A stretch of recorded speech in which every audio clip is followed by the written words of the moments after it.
There is nothing in this world more terrifying than a man who has lost the urge to react. Most people are predictable.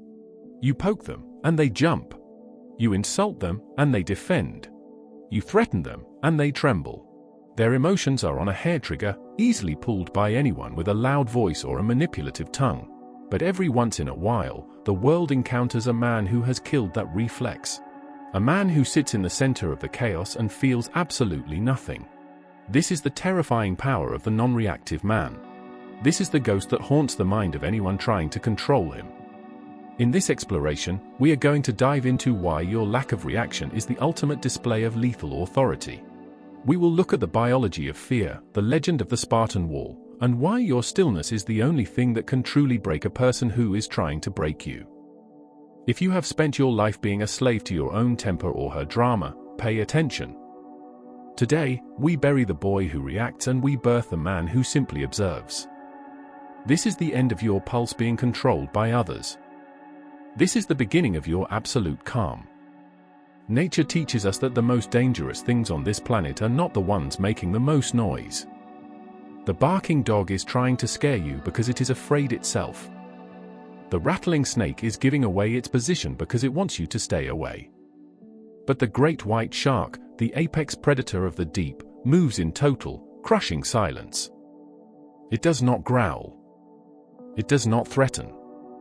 It simply exists, moving toward its goal with a stillness that is more terrifying than any scream. When you refuse to react, you are adopting the frequency of the apex predator. You are telling the world that you are so confident in your power that you don't even need to show your teeth. Most men think that reacting is a sign of strength. They think that getting loud or winning an argument is how you maintain respect. They are wrong. Every time you react, you are giving away your energy. You are literally handing the other person the remote control to your nervous system. When she throws a tantrum and you get angry, she has won. Why? Because she has proven to herself that she is the one in charge of the room. She has dictated the emotional climate, and you are just a passenger in her storm. The master of self does not live in anyone else's storm. He is the storm. Think of the ancient Spartans at the Battle of Thermopylae. Thousands of Persian arrows were blotting out the sun. The noise was deafening. The ground was shaking with the march of 1,000,000 men. A normal man would have been paralyzed by the reaction of fear. But the Spartans didn't react. They didn't scream back at the sky. They simply adjusted their shields and said, "Good, then we shall fight in the shade." That is non-reaction. It is the ability to take the most stressful, chaotic, or insulting situation and process it through a filter of cold logic. When you don't react, you create a vacuum. And human beings cannot stand a vacuum. If she is trying to provoke you, she is looking for a specific payload of energy from you.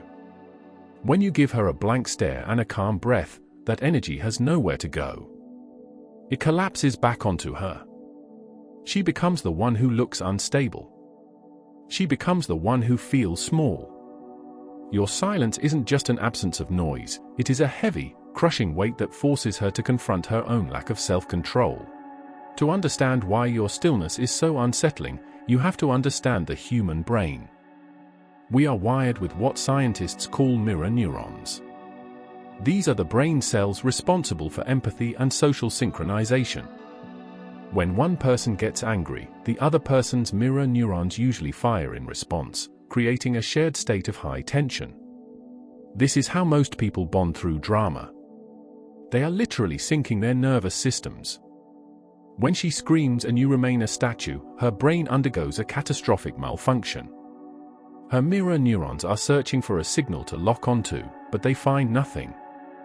It is the psychological equivalent of stepping into an elevator shaft and finding no floor. Because her brain cannot find a reflection in you, it begins to loop in on itself. This creates a state of cognitive dissonance. She is forced to realize that her reality is not your reality. By refusing to sync with her chaos, you are essentially deleting her influence from your biological hard drive. You aren't just winning a fight, you are proving that her frequency has no power over your hardware. This is the biological mirror. When someone is acting out, they are looking for a partner in their madness. They want to pull you down into the mud so they don't feel alone in their mess. By staying clean, by staying still, you are forcing them to see how dirty they are.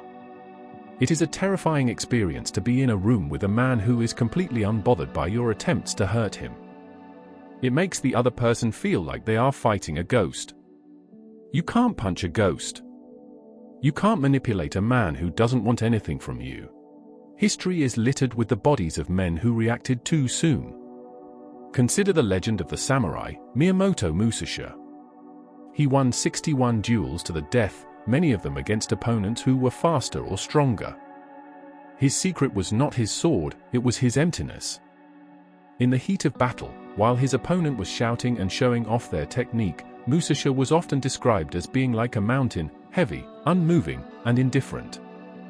He knew that the moment an opponent feels an emotion, whether it is anger, fear, or pride, that emotion creates an opening in their defense. A man who is angry is a man who is leaning forward, off balance. A man who is silent and still has no openings. When you refuse to react to her provocations, you are standing in that same posture of the undefeated swordsman. You are letting her exhaust herself by swinging at the air. You are waiting for the moment when her noise runs out, and she is left standing there, vulnerable and out of breath, realizing that she has been fighting a battle against herself. The terrifying power of non-reaction is that it signals you have no hooks left in your soul. Most men have hooks: the need for approval, the fear of being alone, the ego that can't be bruised.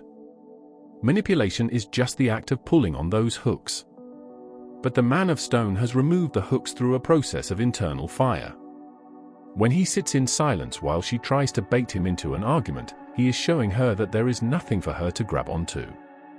He is a smooth, cold marble statue. Consider the deep sea effect. The deeper you go into the ocean, the higher the pressure becomes. At a certain point, the pressure is so great that it would crush a normal submarine like a soda can. But the creatures that live down there don't get crushed. Why? Because their internal pressure matches the external pressure. They are balanced. This is how you must move through your relationships. The world will increase the pressure. She will increase the pressure. Your enemies will increase the pressure. If you are empty inside, you will collapse. You will react. You will break.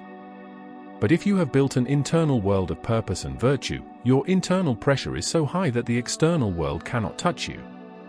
You don't react because there is nothing moving inside you that you haven't authorized. You are a closed system. This is what truly terrifies people. They realize that they have no leverage. And a man with no leverage is a man who cannot be bought, sold, or managed. Through this process, you must understand that your non-reaction is a form of surgery. You are cutting away the false power that others think they have over you. When you stay calm during a crisis, you are the leader by default. When you stay silent during an insult, you are the victor by default. The man who reacts is a servant to the moment. The man who observes is the master of the era. Most men react because they are in a hurry. They are afraid that if they don't defend themselves right this second, they will lose ground. They are acting from a place of scarcity. But the man of stone acts from a place of infinite abundance. He knows that silence is a luxury that only the powerful can afford. When you take a long, slow breath before responding, or better yet, when you choose not to respond at all, you are communicating that you have all the time in the world. You are signaling that your internal peace is so vast that her attempt to disturb it is like throwing a pebble into the ocean. The pebble sinks, and the surface of the water returns to glass in a matter of seconds. Most people live in a puddle, every stone creates a flood. But you have built an ocean. This expansion of time is what creates the terrifying element of your power. It tells the people around you that you cannot be rushed, you cannot be pressured, and you cannot be moved unless you decide to move. Think about the most powerful figures in history. They weren't the ones waving their arms and shouting from the balconies. They were the ones in the back rooms, sitting in a chair, watching everything with a steady, unblinking gaze. They knew that the first person to lose their cool is the first person to lose the war. Silence is the ultimate luxury. It is the proof that you have enough time, enough strength, and enough self-worth that you don't need to rush to your own defense. She will try to test this. She will push harder. She will say the one thing she knows used to hurt you. This is the extinction burst. It is the final, most desperate attempt to get the old you back, the one she could control with a word. If you blink, you lose. If you react, the game continues. But if you hold that stillness, if you look at her with the eyes of a man who is watching a distant storm that cannot get him wet, she will break. The power dynamic will shift forever. She will realize that the remote control is broken. You are now the architect of the void. You have created a space that she cannot fill with her noise. In that space, respect is born. Not the respect of a fan, but the respect of a subject for a king. She realizes that your peace is more important to you than her presence. And that is the most attractive, terrifying, and powerful realization a woman can have about a man. Your kingdom isn't built on what you say, it's built on what you refuse to acknowledge. From this moment on, let your presence be the only statement you need to make. If you are ready to walk the path of the silent predator, type the void in the comments. It's time to let the world wonder what you're thinking while you watch it all unfold. We are moving in silence now. Build your ocean. I'll see you in the quiet.